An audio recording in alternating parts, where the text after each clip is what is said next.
This is Delhi. Please stand by for our next program. This is All India Radio. On the occasion of Indian Navy Day, we now bring you a message by the Chief of Naval Staff, Admiral R. Kumar, PVSM, AVSM, VSM, ADC. भारतीय नौसेना दिवस के अवसर पर प्रस्तुत है भारतीय नौसेना अध्यक्ष एडमिरल आर हरि कुमार परम विशिष्ट सेवा मेडल, अति विशिष्ट सेवा मेडल, विशिष्ट सेवा मेडल, एडीसी का संदेश। नौसेना दिवस के अवसर पर सभी देशवासियों को नमस्कार और शुभकामनाएं। भारतीय नौसेना के कराची पर साहस भरे आक्रमण और 1971 के युद्ध में भारत की डिसिसिव जीत की याद में 4 दिसंबर को हर वर्ष नौसेना दिवस के रूप में मनाया जाता है। ये हमारे शहीदों द्वारा दिए गए सर्वोच्च बलिदान के प्रति सम्मान प्रकट करने के साथ साथ हमारे वेटरन्स के प्रति आभार प्रकट करने का भी अवसर है। ये दिन हमारे देश की बढ़ती समुद्री कुशलता के शानदार उदाहरण के रूप में भारत और भारतीय नौसेना के इतिहास का एक स्वर्णिम अध्याय है। इस वर्ष जब हम आज़ादी का अमृत महोत्सव मना रहे हैं, भारतीय नौसेना विश्व में सबसे शक्तिशाली एवं रिलायबल नेवल फोर्स के रूप में सामने आई है। अपनी state of the art ships, submarines और एयरक्राफ्ट के साथ हमारी नौसेना अब इंडियन ओशन रीजन में सबसे बड़ी रेसिडेंट मैरिटाइम पावर है। हम भारत के राष्ट्रीय हितों की प्रोटेक्शन, प्रिजर्वेशन एंड प्रमोशन के लिए हर जगह और हर समय तैयार हैं। एक युद्ध तत्पर नौसेना होने के साथ साथ नौसेना राष्ट्र निर्माण में भी महत्वपूर्ण भूमिका निभाती है। एक एस्पिरेशनल राष्ट्र के रूप में हम अच्छी तरह समझते हैं कि हमारी खुशहाली और विकास का समुद्र से गहरा संबंध है। इस संदर्भ में भारतीय नौसेना समुद्री क्षेत्र में हमारी सभी गतिविधियों के लिए पूर्ण सुरक्षा प्रदान करती है। नौसेना ने हमेशा बाहर और घरेलू दोनों ही सतह पर एक्टिव रूप से मानवीय और आपदा राहत प्रदान की है। माननीय प्रधानमंत्री के vision SAGAR security and growth for all in the region की गाइडेंस में हमारी समुद्री कैपेबिलिटीज़ इस बात का आश्वासन है कि भारतीय नौसेना एक सक्षम फोर्स है और इस रीजन की सामूहिक सुरक्षा को पूरा करने के लिए हर तरह से तैयार है। भारतीय नौसेना के पुरुष और महिला कर्मी हमारे सबसे अमूल्य संपदा है। आज जो कुछ भी हमने हासिल किया है वो इनके सहयोग और हार्डवर्क के बिना संभव नहीं होगा, जिन्होंने सभी चैलेंजेस के बावजूद हमेशा रेसिलियंस और रिजॉल्व के साथ अपनी ड्यूटीज़ निभाई हैं। हमारे पर्सनल के कारण ही हम वर्तमान और भविष्य की सभी तरह की कंटिजेंसी से निपटने के लिए सक्षम हैं। अपनी मजबूत प्रेजेंस बनाए रखने के लिए भारतीय नौसेना 24/7 सतर्क और कॉम्बैट रेडी रहती है।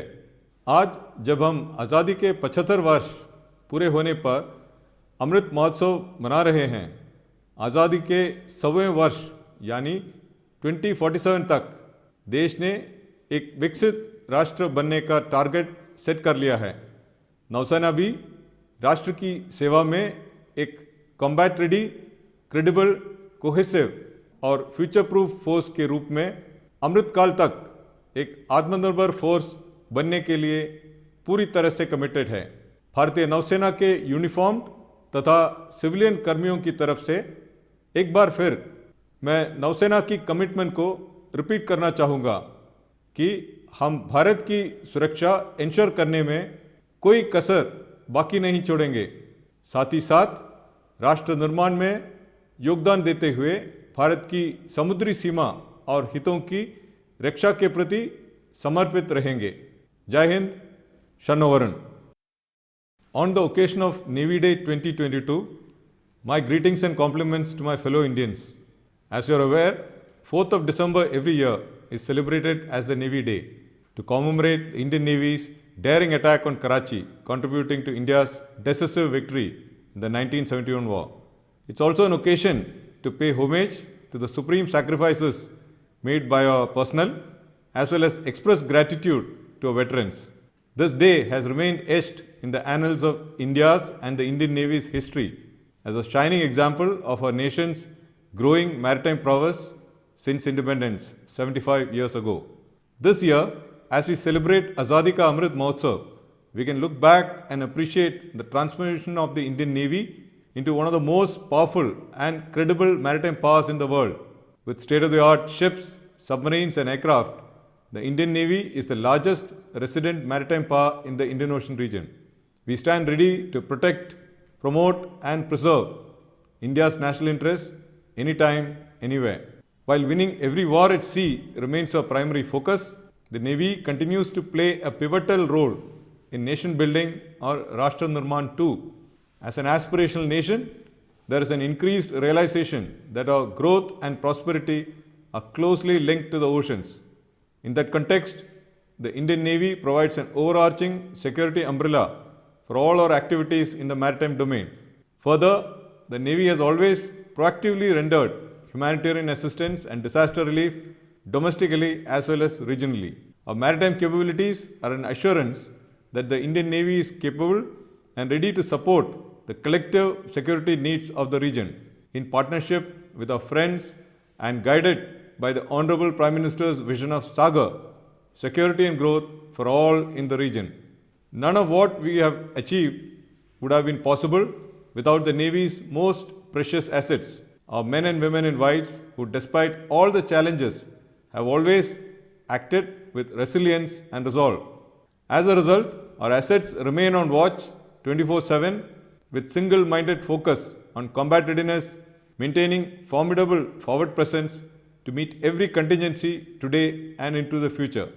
Going ahead, as we transit the Amrit Kaal, the 25-year lead up to 100 years of independence, the nation has set itself a clear goal, that of being a developed nation. The Navy on its part has made an unequivocal commitment to be a fully Atmanirbhar force by 2047, a force that remains combat ready, credible, cohesive and future-proof in service of the nation. Once again, on behalf of all uniformed and civilian personnel of the Indian Navy, I would like to reaffirm the Navy's commitment to safeguarding India's maritime frontiers and interests while contributing to nation building. We shall spare no effort in assuring India's maritime security. Jai Hind, Shannovaran. On the occasion of Indian Navy Day, you were listening to a message by the Chief of Naval Staff, Admiral R. Harikumar, PVSM, AVSM, VSM, ADC.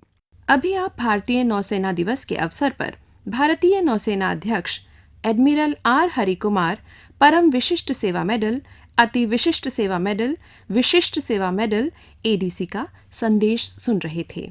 ये कार्यक्रम आकाशवाणी के दिल्ली केंद्र से प्रसारित किया गया।